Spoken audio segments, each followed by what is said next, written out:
In 1962, the U.S. military proposed a plan that involved blowing up American ships, hijacking planes, and staging fake terror attacks on U.S. soil and civilians. The proposal was so dark, darker than you might think. It was written down and signed by officials. A real, declassified document that almost led to war. The plan was called Operation Northwoods, and it almost happened.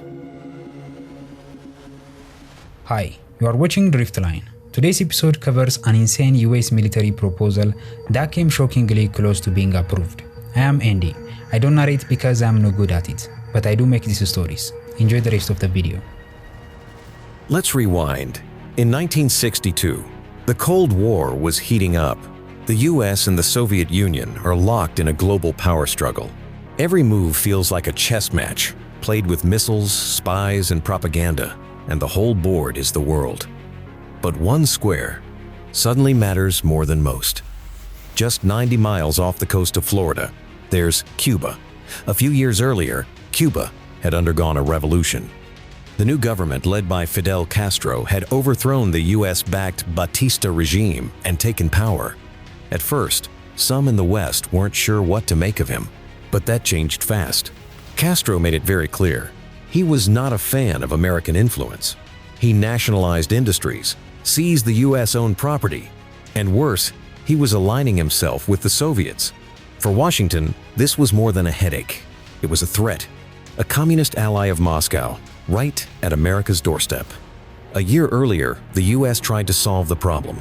That was when the CIA launched the Bay of Pigs invasion, a secret operation using Cuban exiles to try and overthrow Castro.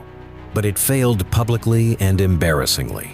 Because within 3 days, the invasion collapsed. The exiles were captured or killed by the Cuban military.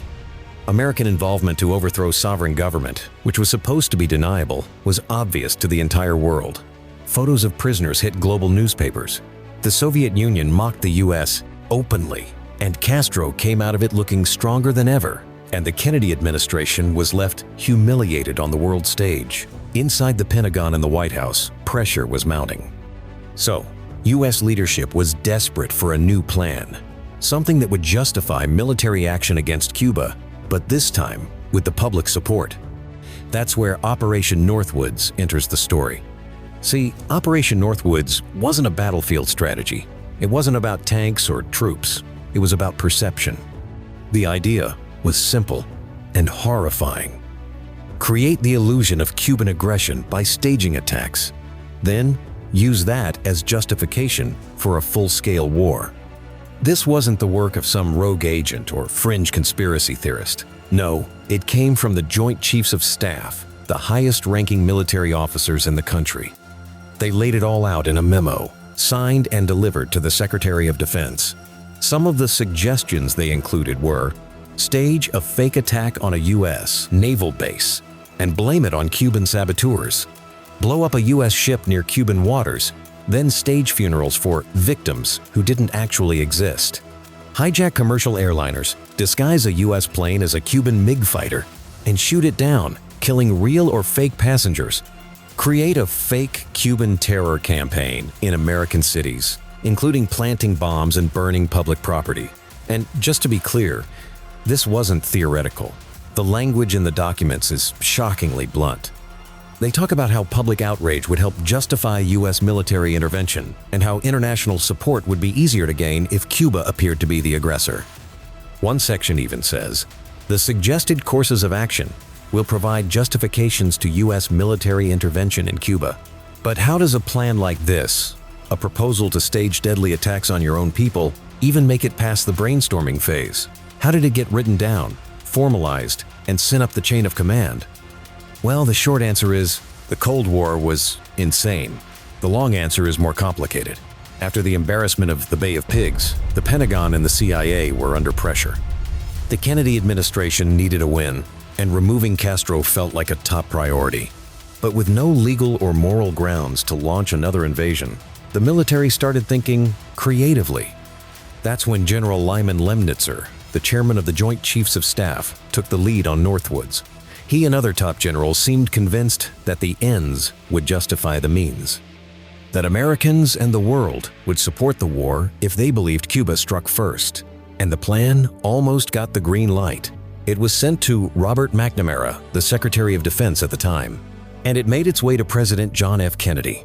This is where the story takes a turn. Kennedy took one look at the plan and said no, flat out, no debate. In fact, not long after, he began to lose trust in the Joint Chiefs.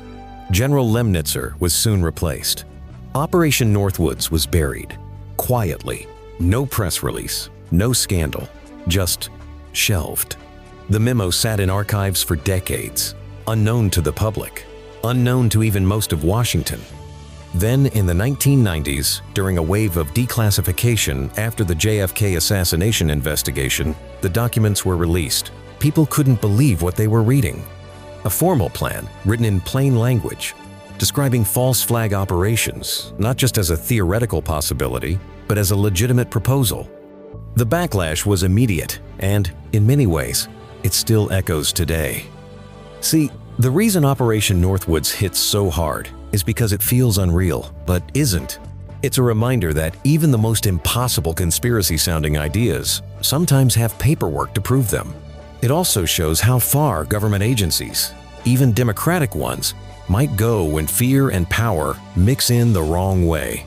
And maybe most unsettling, if Kennedy hadn't said no, how would we remember this today? There are some stories that make you question everything. This is one of them, because for every secret plan that got rejected, you have to wonder, how many were approved? How many drifted just far enough from the spotlight to stay hidden? And how close did we come really to a world where lies became bombs? This was Operation Northwoods, and it almost happened. But just before you click away, if you made it this far, you probably enjoyed it. And if there is any channel that needs a like and subscribe, as you can see, it is this one. So make sure to do that, you'll put a huge smile on my face. Thanks for watching. See you in the next one. Bye.